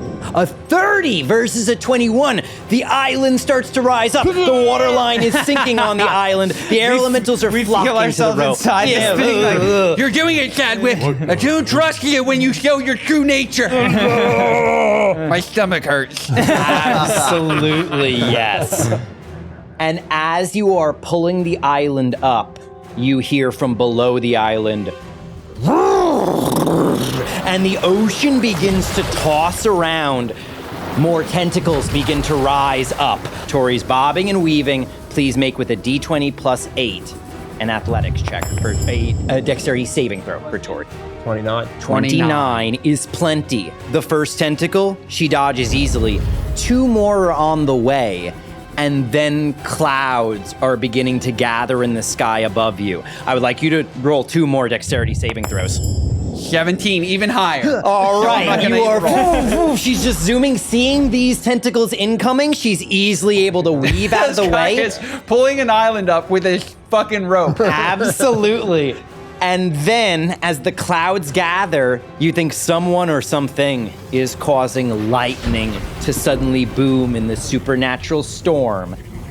And it is lancing out toward us in Tori, the elemental. Reforge my staff. And Tori is resistant but not immune to lightning damage, I am sorry to say. The lightning storm is coming towards you, and each of us needs to make a dexterity saving throw. I have a 19. Tori's way above the 19. 34 means she weaves out of the way and protects all of us from the lightning blast that arcs down and smashes into the island, breaking part of the bridge once again. And it starts to collapse more. Mashing Tumpy and Sigmund. The manticore who is on the bridge, it has this little doghouse that's up on the bridge, or cat house, and it just takes off as its doghouse collapses. The manticore is just like, "Grr!" and dives down at what appears to be the massive turtle, and the two of them are locked in combat now, in anger. And you are still keeping the island aloft right now. With Tori's help, you avoided all that damage. I think we just have to keep the island out of the water for a little longer. Do I see who's throwing lightning at us? Make a religion check to see if you can figure out who's throwing the lightning. This feels right. I got a natural 1. Natural 1. Yeah. You get Make a perception check, though. I got a 2. You're just sweat pouring over your eyes. You're working hard. You don't have time to figure something out. He's like my dog. 16 on religion. 16 on religion. You think that krakens are no mere brutes. Krakens are intelligent and can command storm magic. Make a perception check as well, Dogbreath. 24 before D4 and emboldening bond. And Okay, Dogbreath, you're hearing many cries coming up from the fish folk and alligator people and other various races of the plane of water who are still scaling up and climbing their way, occasionally getting knocked down by an owl or a harpy comes swooping in and launches a spell to knock one of them down. But they're chanting and cheering war cries to drive themselves onward. They're crying for the Kraken, and most of them are crying out in primordial, but occasionally one shouts out in common for the Kraken, and then some of them are shouting for the Farseer, for the orb. You do not know what to make of that necessarily. Ooh. You know what? Make an insight check real quick. 21. Priests of Attune are known in the city of Riven as peacebringers, and peacebringers are trained to know with their insight when a conflict is one-sided, when somebody has done something wrong and somebody else is just trying to fix it, and when a conflict is sort of just a miscommunication and a two-sided endeavor. And you are strongly suspecting that the beings climbing up out of the ocean of the plane of water feel that they have a legitimate grievance right now. And admittedly, the plane of air defenders are defending their home, a chunk of their home that has fallen through. But the plane of water natives do not view it as an aggressive act against these defenders. They are trying to take something back.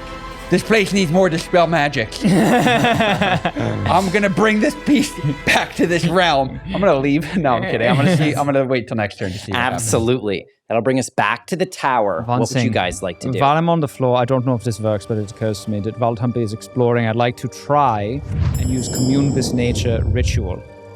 As you activate your Commune with Nature, you shut your eyes, you reach out with your senses. You can feel the conflicting energy here. Energy from the plane of air, energy from the plane of water. You can sense all of the elementals nearby. They're lighting up like nexuses of their respective elemental energy. And that is when you realize that the plane of air defenders of this island are vastly outnumbered. When your senses extend into the ocean below, you sense the Kraken at the heart of a massive army which is converging upon this island. This is the tip of the iceberg, this invasion force that has made it onto land. There are so many more of the plane of water creatures that are about to come scaling up. And then I want you to make a perception check with advantage or a nature check with advantage, whichever is better. Both very bad. A 9. All you know for certain is that there is a source of one other kind of energy here. It's unnatural. It is the energy that nature repels, and it is repelled by aberrant magic. It's Tumpy. Yeah, it could be Tumpy. You do not know exactly where it's coming from. I feel you, Tumpy. Sigmund, can you hear me? Yes. I have an idea. Let me distract.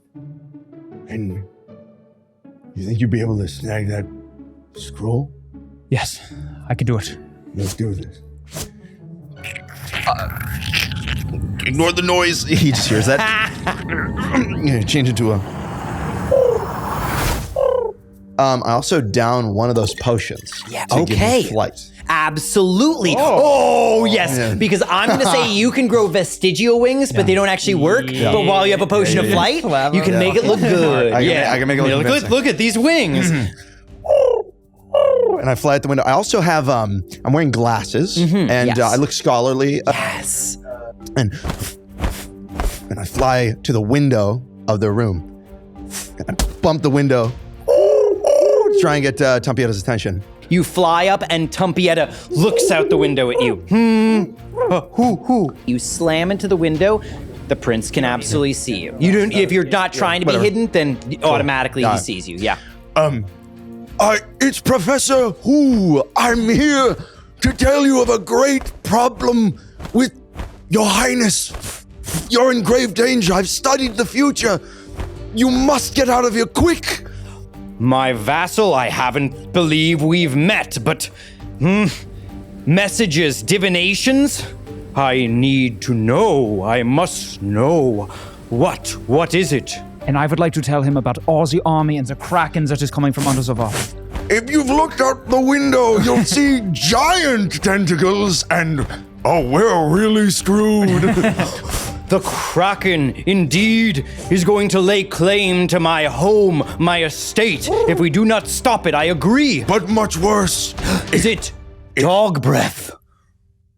No. It's looking for Your Highness specifically. They must know. The servants of the water must know I am trying to stop them. While this is happening, I start to creep up the ladder. Make a stealth check with advantage from the distraction and the +10. Let's go, that 20, baby. +10. Big. Silent as a grave. He is not noticing you. And he didn't get a critical hit. No, so he is not noticing you. I'm just muttering to myself, you could be mean to Dogbreath. He is a hero of the city, you fool. You've messed with the wrong guy. Only you must be saved deliberately. You must leave this realm with us immediately. But, Dear Highness, my home, my people, they need me. Oh, Make a persuasion check. I'm trying to persuade him. Actually, deception. Deception. Controls. They got a 14 on that. 14 both times. So it's an unnatural 20. Unnatural 20. You see the reluctance on the prince's face. His head turns to the left, turns to the right. But if the divinations have spoken, if this is what the Wind Dukes have told you, then I must go. He Tumpy blinks. sees me in the background real quick. Yes, I'm just in the room. I'm looking at his eyes. I'm going, green light? Tumpyat hasn't noticed, and the prince has not noticed. I nab the scrolls and start rolling them up. Put them in. The prince is Then I already start hopping going up the stairs. back He doesn't down want the to ladder. fly out the window. It's a squeeze. It's way too much of a squeeze. So he starts to climb up to the 4th floor, heading for apparently the 5th floor to take off out the roof. And you can easily sneak in and make one more stealth check. A 15. A 15. She is just barely. Who are you? She says in a very un-owl-like voice, and then glances out the window, and her head starts rotating between you, Tumpy, outside, who she knows who you are, and then this other guy that she is seeing, this druid. I bumped the window again. Tumpy, Hey, how's it what going? the hell is going on? I told you, tallest tower, so I'm here. This is unbelievable. You got to come with us quickly. And that's my friend. Don't make a big deal of it. He's a good guy. I can't leave. I'm supposed to go with him. He's expecting me to follow him. That's fine, but we all have to leave, okay? You're coming with me and you're coming back. I don't care about him, frankly. And you've got a lot of explaining to do, frankly. So much. It's probably a lot more than you'd think. You know what? And all of a sudden, before she glances at the stairs, and you hear down the stairs, my love, hurry, we must go. And he's almost like not quite poking his head down, but you see one foot still on the steps. And she looks back at you, and she shapeshifts before your very eyes into a toad person. And with pebbled, mottled blue and purple skin, she goes, listen, you may not care about him, but I do. So I'm going with him. I love him, okay? Are you And yeah. This So- is ridiculous. Listen, it's All right, bring him. It's- That's it's- fine. But you're it's coming. weird, You're but- coming home, okay? You're coming home, and whatever his name is coming. I don't want to to leave? He's the Prince of Air. I want to stay in the plane can't of stay. air. There's tentacles and He's other not things. the prince of our city. I want to stick with him. He's got a lot of connections around here. Jesus Christ. I try to convince Tempieta. Listen, Tempieta, I've met a great prince at our city, and you would love him, and he's more handsome than... Make a deception check with ridiculous. disadvantage. She's She's rolling in love with the insight guy. I on don't you know. with critical hit. Critical hit. You got to get a 25 or right. higher I on honestly- this deception check. 18. The same thing. Yeah, I do. She says, bullshit, you know a prince. There's no princes in our city. All right, fine. But would you just come with us? Go, and you can bring your husband, whoever, with Mr. Owlman. The truth is, I miss you guys. Okay, 1 second. Make a persuasion check on her with advantage. All right, we got a 25. Okay, ooh, with a 25, she goes, 1 second. And as she's saying 1 second, she is changing into owl form, hopping over, and she hops over. My love. I think that we should follow the professor where he advises. I think he knows the best way to go. And he says, well, I suppose he is a master of divination. He would know, perhaps, the best escape route. I hate to abandon my land and my people, but we will go where he suggests then, my love. I trust the Wind Dukes and the whispers that they have given to our diviners, as I always have. And the three of you unite as they're able to easily fly out of the roof cavity and rendezvous with the professor. You. I will just, once they're clear, I leap out the window and turn into a giant owl. Absolutely. You also change into a giant owl. Give me that potion back. And right now, looking like an owl without anyone's attention directly on you is a perfect disguise. There are many giant owls flying around here. You change into a giant owl and you can make a perception check with advantage because giant owls get advantage on their perception checks. So an 18. It's enough that you clearly see that there is Tori with two people inside, and you know that one of them's dog breath. One of them is wearing Chadrick's armor, and you can tell it's Chadrick, but you know just barely something's different about Chadrick. He is furrier. I just start to nod to myself and say, it's always the ones with the secrets that are the most judgmental. And I start to take off towards Dogbreath, not too close to Tori. I say, Dogbreath, we found something very dangerous here. I think it's time to leave. In my mind, to his mind. Master Lunaster? Time to leave? This place is in shambles. I can't leave this place yet. Dogbreath, we need to go home. This place is falling apart. There is a giant kraken underneath. I think he's about to arrive. And then I see the giant tentacle just... Yes! And more tentacles rising up as we speak. Maybe I could talk him out of it. Dogbreath, this is not how peace works. These people are at war. Then we gotta get him out of war. I don't think it works like that. And then I will start to flap my wings, flying towards Tori, not too close to be sucked into the whirlwind, and say, please, there's nothing left here. The island is lost. Chadwick? Giant bird? Okay. Go back to One of the many giant owls has flown towards you, and you can hear that it is definitely Sigmund's voice. Clutch my amethyst stone. And I feel into Tori. What is Tori feeling right now? Does she also want peace? Make an insight check on Tori with advantage. 25. With a 25, you know this. Her priority is getting this island back up to the plane of air to save the island, but she could be persuaded to abandon the island and save people instead. These air elementals, they've betrayed the trust of the water people. It's much deeper than just a kraken. This thing is trying to get what it deserves, right? And that's what I intuited. But I said to Dogbreath, but Dogbreath, the elemental, they hate you. They're the bad guys. I turned to Tori. I was, you don't hate me.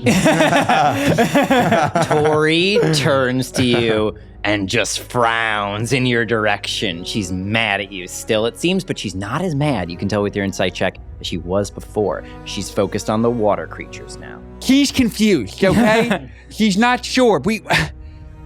I have one last thing that I can do to get us this island out of here, but this kraken isn't wrong. It's trying to help its people too. So what should we do? Dogbreath, please make a perception check real quick. And you can make a perception check with advantage as well. 23. I got a 17. 19. I got a nat 20. Nat 20, okay. Then the owl Sigmund, you're noticing that the 3 owls who are flying away in formation, who you know are secretly Tumpy, Tumpietta, and the prince, you notice that the one who you know is Tumpietta is carrying something kind of tucked behind one of her wings amongst her feathers. You know exactly what it is, Tumpy. Tumpy, you are seeing that she has secreted away a crystal ball. Since you're noticing it, I'll let you roll one more time if you're trying to pay attention to what that might be. 22. 22, as you focus, like, what's that third owl hiding? The female owl in that formation is hiding what appears to be a crystal ball. You heard the beings from the plane of water shouting for the Kraken, for the orb, for the Farseer's orb. That motherfucker Tumpy is causing this war. He's stolen their most prized possession. Where is he going? 1 second. And so I go back and go, you started this war? What? This is what Dogbreath is saying. No, Dogbreath is undead and he does the weird. He's not trustworthy. Remember what I told you? I just keep looking back and forth to them creating. I don't care if you're undead. What did he say? The orb. He took the orb. The bird with the orb. He says your bird with an orb. Oh, my sister. I don't know what that means. She's got an orb. That started the war, Tumpy. The orb started the war? Drop it. As you say that, suddenly the prince shouts, "Heads up!" And an arc of lightning is heading towards the prince and the formation of 3 owls. It's aiming at the prince right now, and then Tumpietta shouts, "No!" and begins to try to fly between the prince and the lightning bolt. Do you do anything, Tumpy? No. What are you? Yes! Henrietta, what are you doing? She's going to try to get in the way. She does succeed at getting between the prince and the lightning bolt. And I'd like you to please roll her dexterity saving throw. 1. She takes it in the heart. A natural 1 means that she is going to be taking double the lightning damage. It is going to be a total of, just roll this and multiply it. I'm just trying to save everyone. Do you understand? Your sister takes 44 damage from the lightning bolt. It hits her. She freezes in the air. You see her skeleton. And she begins to plummet out of the sky with 0 hit points. Henrietta! Fly right down. Make an athletics check. All right. I will roll for the prince, and we'll see who gets to her first. 18. He rolled a 16. You get to her first, and you're able to catch her. You're adding acrobatics to this. You're definitely getting a 20 or higher with that. You catch her before she hits the ground. She has 0 hit points, and you know that means she's not dead, maybe, but if something else happens to her, she'll start getting closer to death. And right now she's bleeding out and she's making death saving throws. In fact, I'm gonna roll a d20 right now before anything else happens. Her first death saving throw. 17. 17 is okay. She's getting closer to stabilizing, but if she fails any death saving throw, she'll be slipping closer to death right now. And she's badly burnt. Oh, Henrietta. We have to get out of here now. It's obvious the Kraken's aiming for the prince, and as tentacles begin swinging in the prince's direction, I'm just gonna roll for 3 of them to see if 1 is aimed at you and Tumpietta by accident. 1 is aimed at the prince, or kind of between the 2 of you, and another one kind of goes between the 2 of you. So the prince, we're gonna see how I'm gonna roll his dodges. The prince gets caught by a tentacle and is being dragged down into the water, and he shouts, "My love," as he is getting pulled downward. And she's unconscious, so she doesn't see any of this happening. Jesus right now. Christ. The orb. Is the orb on it? I'm so sorry. I need you to make a dexterity saving throw also against the first tentacle that was coming at you. 11. 11 is not enough. The tentacle is grabbing you as well. Oh, and pulling shit. the two of you down to the water. Roll another death saving throw for Tumpietta as she is getting squished. 11 is just barely enough that she is not getting crushed further by this. She's getting closer to stabilizing. But she's also about to get pulled below the water, as is you. Is he taking damage? You are getting squeezed. Sorry to ask. For a little bit of bludgeoning damage thought it didn't there. hurt. 15. Oh! Is that how many hit points That's you have all I left? got left. Now you have one option here. You can still uncanny dodge. Uncanny Dodge. I'm gonna uncanny dodge the shit out of it. It only takes 7 damage from this instead of 15. Yeah. It's got you in its grip. What would you like to do? I will, from a distance, I come dive bombing in. Yeah. What are you trying to do? I'm trying to grab Tumpy. You're fighting to pull Tumpy free. I'm not very good as a bird. The tentacles are continuing to squeeze. But before they deal more damage, other people have a chance. I look down with his sad owl eyes.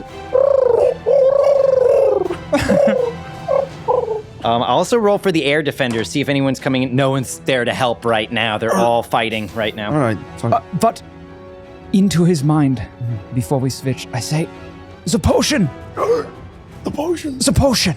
You've got one gaseous form potion. Whoever drinks it will be able to be out of the Kraken's grip in an instant. Tumpy, do you drink the potion yourself? I give her the potion. You feed your sister Tumpy out of the potion, and there's this moment when, oof, you feel the tentacle of the Kraken suddenly and rapidly just wrap around you harder because the form of her body that it was wrapped around has just gone incorporeal and almost been just pushed out of the gap, and she kind of hovers in the air and starts floating like a cloud, and you are going to take some more damage. I'm sorry, you can uncanny dodge this one again now, but it may not make a difference if you have 8 hit points. You're taking 7 points of damage. If you uncanny dodge it, it's only 3 damage, something. Yeah, for sure. Gotta do it, gotta do it. You avoid, you're like fighting it, like slipping and sliding to, in your owl form, avoid the worst of this damage, repositioning yourself, but you're getting crushed and you're still in the grip right now. Your sister's drifting away like a cloud that nobody can touch. I need to emphasize right now. Should we roll a death save for her? Yes, please roll one more death save for her. 20. She wakes up. Let's go! She has 1 hit point, and she goes, brother! The prince sees that you fed the potion to Tumpietta, and as she wakes up, he goes, yes! As he gets pulled below the surface of the water. Tumpietta, in gaseous form, as an owl, flaps her wings, and she can't move quickly. You see her flapping and flapping as hard as she can, but she just drifts 10 feet each turn like a cloud. She can't move quickly in gaseous form. Her speed is 10 feet, so she moves a full 20 feet in the direction of you, Tumpy, not the prince. Oh. She looks at the prince. He's already below the surface. He doesn't see this happening. She sees him get pulled below. She goes, huh, and sees you in the grip of the Kraken, almost unconscious with so few hit points left. And then the wind that's roaring around here kind of catches her and begins whisking her back up to the plane of air. She goes, no, as she's getting pulled away. And that will bring us back to Dogbreath and Chadrick. Dogbreath and Chadrick, you are seeing all of this happening.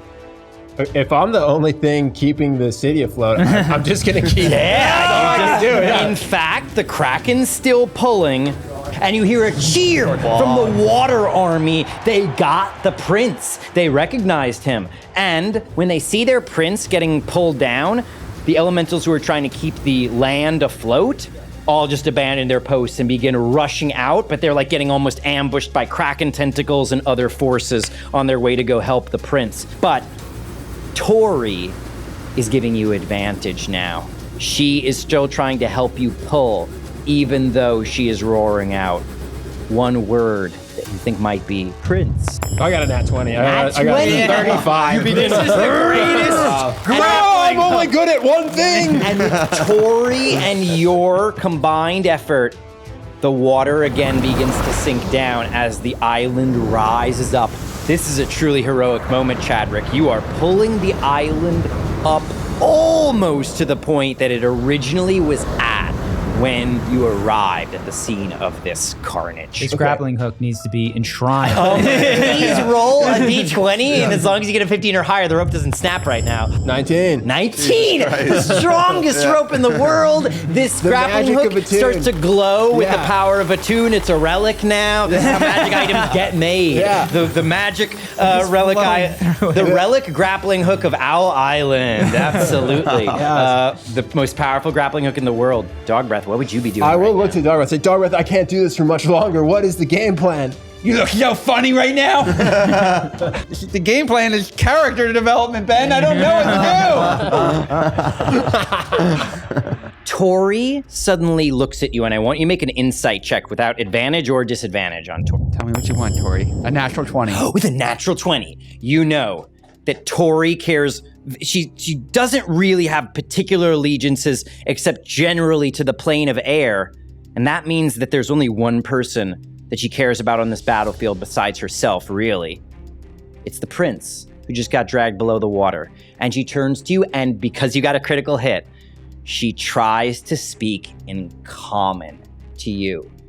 And she says, "Prince, help. Please, Dogbreath." We had a sleepover last night.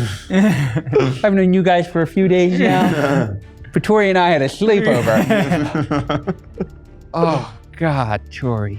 She she's working so hard. She's like gone into a shape that helps pull harder. So she's gonna shape like a comet right now, pointing up and away from the island. But with one little tendril that you can see is taking all of her effort to make, she points at where the prince got pulled down below the water. And you can almost still make out the shape of him getting dragged deeper. Tori, Tune sent me here to bring peace. I can't bring war, Tori. I can't do it. A bonus action cast a mass healing word. It's just an attempt. A meaningless attempt in the middle of the batting field. Healing, Tori. I see this indecision. I see the healing. I say, Dogbreath, this isn't our fight. Attune wants us to seal up this plane and save Riven. That's why we're here. I gotta save Tumpy. Tori wants the prince. And this Kraken can't take this island. So Tune, we gotta get out of here. I've had it for so long. It's been 35 years. Everyone thinks it's super cool, but it's not part of me, and you guys are right. And I ripped the necklace off my neck. I have to bring peace, even if it means war. I'm gonna toss my gemstone necklace into the water, casting reverse gravity on between the Kraken and the island in hopes that it will plummet them apart. And hopefully release Tumpy. Because I am going to ask you to make a religion check to see if you know the exact boundaries of this spell that you are about to activate. It'd be really low, like under 10. As you throw it down into the water, as you Attune's said, blessings. hoping to lift up the island away from the Kraken. You first of all send this gem hurtling down, and we can all see there's a moment where everyone and everything freezes, and you see it pulse with one purple bright light, this amethyst stone. As it hurtles down, you see pieces of it beginning to break off the safety measures on this levitation stone, and then it flashes again. Beep, beep, beep, beep, beep, beep, beep, beep, beep, beep, beep, beep, beep, beep, beep, beep, beep, beep. It splashes down into the water, and then boom! A violet nova fills the air, and then everything freezes again, and slowly things begin to lift up into the air. Tumpy had already crossed the threshold, but slowly you start to see Tori rising up into the air as gravity reverses. No. The island rises up higher and higher beyond where we first saw it, and then it rises up out of the water with the Kraken's tentacles trying to maintain their grip, and you're trying to figure out why the Kraken isn't more strained, and then you realize why, as the water is getting kicked around, and it's just causing a massive torrent of water to splash around. You underestimated the range, and the Kraken is also lifting up into the air and is being hurtled up towards the plane of air. It lets out a roar, trying to grip the water instead of the island. It's letting go of the island. It's trying to paddle the water, and then it just is getting pulled out of the water completely. You see this massive shape of a creature with eyes all over its body and a massive set of 10 tentacles. A horrible polyop of a creature that out of water looks almost sad as it is being hurtled up, and it's about to get shot like a pool ball through the rift along with the island. And about what looks like maybe a fraction that you can't tell, but you know it's almost a quarter of this massive army of water creatures are also getting lifted up out of the water. The turtle is a dragon turtle of some kind that keeps letting out jets of steam, cones of steam that are like hitting air creatures, and just boiling them in midair as it also paddles the air. And it hurtles towards. People are just getting vaporized. Water creatures are crashing into air creatures. And as you watch the Kraken and all these water creatures get hurtled through the gap, one by one, and as they do, the gap widens. Oh no. The edges of the rift are growing, dog breath. With Tumpy and with the prince. They are also getting carried up. Everything in the grip of the Kraken is still in the grip of the Kraken, except you're being hurled into the plane of air now. And Tori, as she is carrying you and Chadrick up through the plane of air, is letting out a roar. No! But she doesn't even mad. She's just disappointed, dog breath. And what do you do? That's my turn, my bonus action, and like a lot of talking. That is very fair, dog breath. Absolutely. At this point, Tumpy, I'd like you to roll a total of 3 death saves for the prince. 5, a 16, and a 13. He has almost stabilized, but he's gotten 2 successes and 2 failures. He's about to make his final death save. If he gets less than a 10 on this, he's dead. If he gets a 10 or higher, he's stable and stop bleeding at this point. But I also want to know how you're doing. The Kraken, I'm going to roll to see whether it accidentally let go of you or not. First of all, let me roll for the prince, but it cares a lot about holding on to the prince, so I'm rolling with advantage. It is holding on to the prince, and then does it hold on to you? It does. Ooh. What would you like to try to do, Tumpy? I'm just like, I'm flapping and it doesn't matter. I'm just You are kind of getting hurled up because gravity has turned around, and so you can fly. You can try to control your descent I upward will to then the plane of air. try to pry Tumpy out if I can with an athletics. Ooh, absolutely. You swoop in. You're on the Kraken. You get advantage on this because the Kraken is distracted, and so let me just roll. Oh, it got a natural 1. All you need to beat is an 11. An 18. You pull Tumpy free of the Kraken's grip.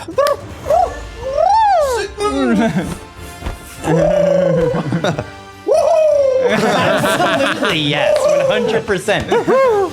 And Tumpy, that you just got pulled free. You haven't done anything yet. What would you like to do now that you're free? I fly over to Tampietta. Absolutely, you fly over to Tumpietta. She can talk just fine, and she goes in a slightly windier way. Not me, him, please. Come on, Tumpy, please. I love him. Seriously, can't believe you fell in love while I'm fucking. All right. It's complicated. I just say to Tampietta, we will save the prince. Get to the airplane, not the airplane, but the plane there. Quickly. I'll get to safety. Motion there. I'll Yes, get to safety. safely, as quickly as possible. Please help him. I'll gather the rest. Mm-hmm. I go over to you and I'll be like, how easily do you think we could save?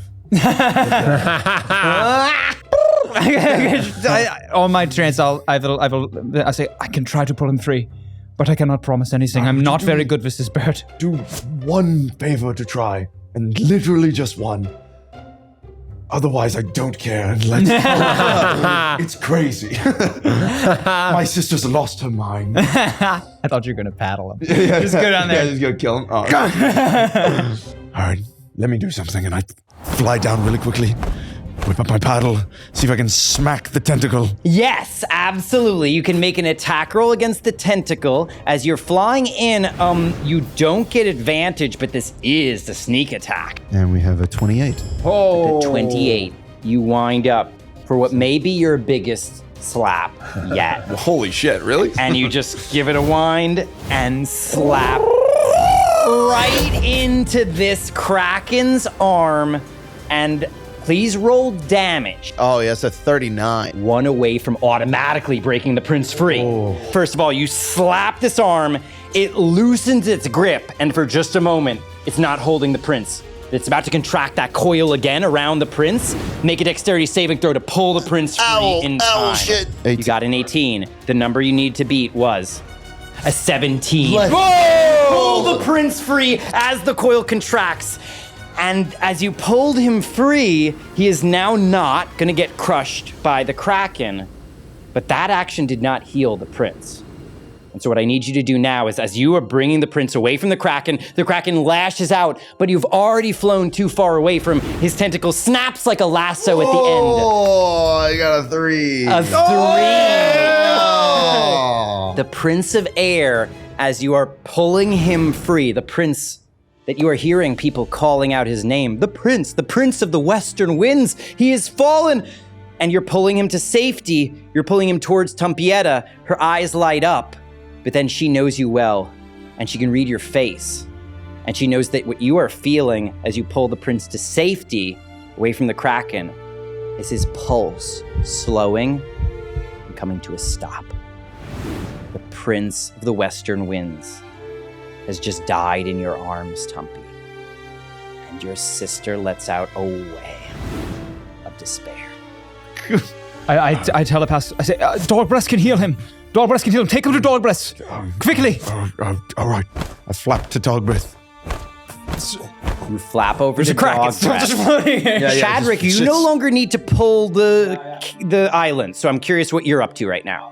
Absolutely. So I'm just going to hold, and once they get to me, I'll just look for the most injured person to try to heal. You have a ready to action to do lay on hands to anybody who comes close. Well done. My hands glow golden, and I wait. Absolutely. A werewolf with golden hands and Chadwick's armor. And friendly. Looking at you with a snarl that is a smile. Big fans, just drool. And then, as you ready that, Dogbreath, what are you going to do? I brought balance.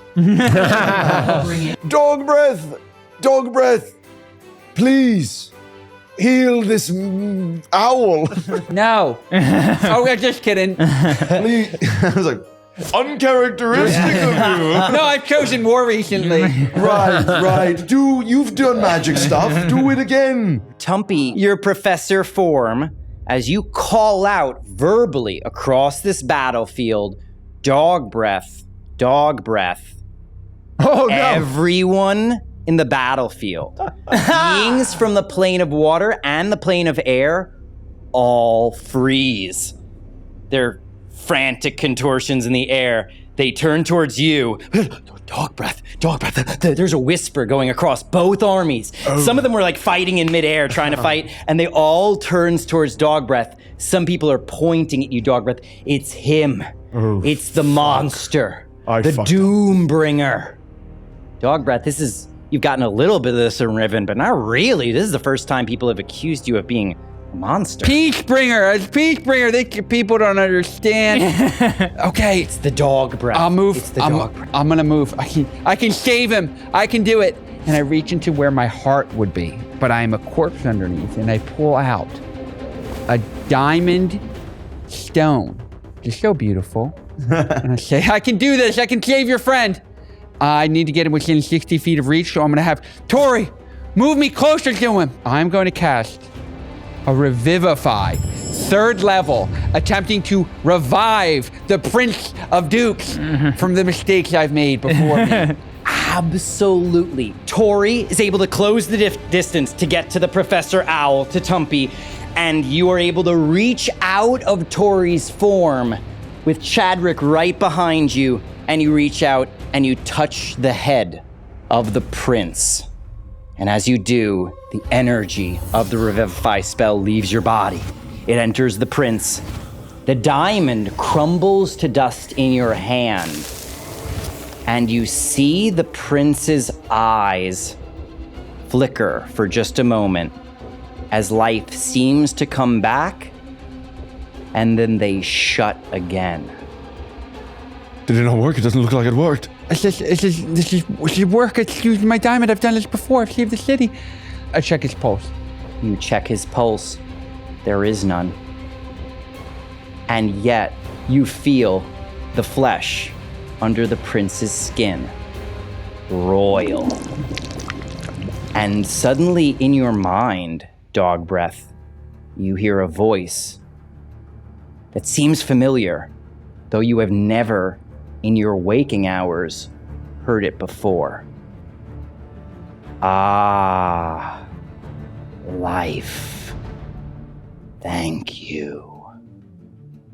And then from out of the Prince of the Western Wind, the Owl Prince's mouth, a tentacle begins to emerge.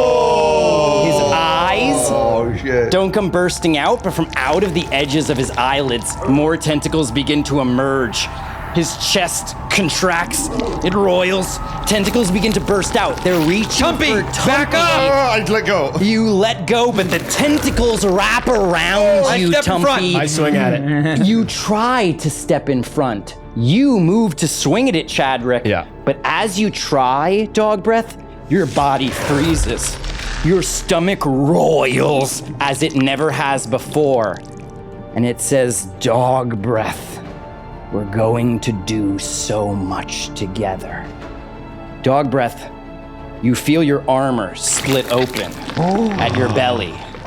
You see your belly distend outward, and we all see, including the armies who gasp, hovering in midair, where your belly is. An eye open from out of your back. Don't have that costume. Tentacles begin to emerge, and they push you away from the body of the Owl Prince. And they're reaching in every direction, outward. Tori shakes in fear. And Chadrick, since you are closest, the tentacles are reaching towards you. What do you do? So good. Well, I was already swinging at the prince, so yeah, that's what I was doing. Absolutely. You bring your sword down. Please roll an attack against the prince's tentacles. 18? 18 is a hit. You chop into the tentacles. Are you doing any smite? Yeah, for sure. All right, I kill the aberrant. You hack through the tentacles. Notably, you're not hitting the prince's body. You're only hitting the tentacles that have emerged from his body, if you're aiming for the tentacles. And you hit them. Does that free me from him? It will if he deals enough damage. Please tell me, what level of smite are you doing? Yeah, I don't actually have that high level spell, so I'll do a second level. Second level will deal, normally against a creature, 3d8 extra damage. Against an aberrant, 4d8 extra damage. 22 damage. 22 damage.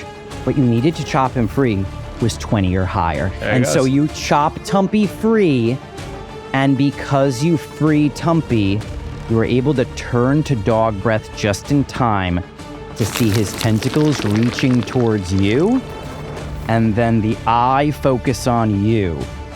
And there's something about it. It's almost like the violet iris in the center of his belly almost recognizes you, Chadrick.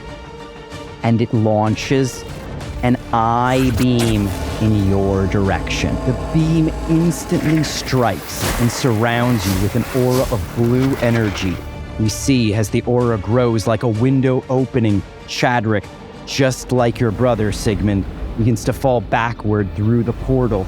In an instant, he disappears beneath the surface of what appears to be thousands upon thousands of roiling tentacles with eyes of various sizes budding across their surfaces. The gate shuts.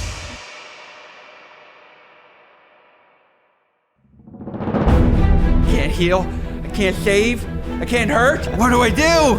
With a 22, wrap a tentacle around your leg and just... Don't attack your mommy. It's almost like the tentacle hearing that hesitates, like what the fuck? Attuned hammer. End this. The air army lets out a cry. Tumpy reigns supreme again. Yes! Amazing! That is where I would like to invite our new players. Whoa!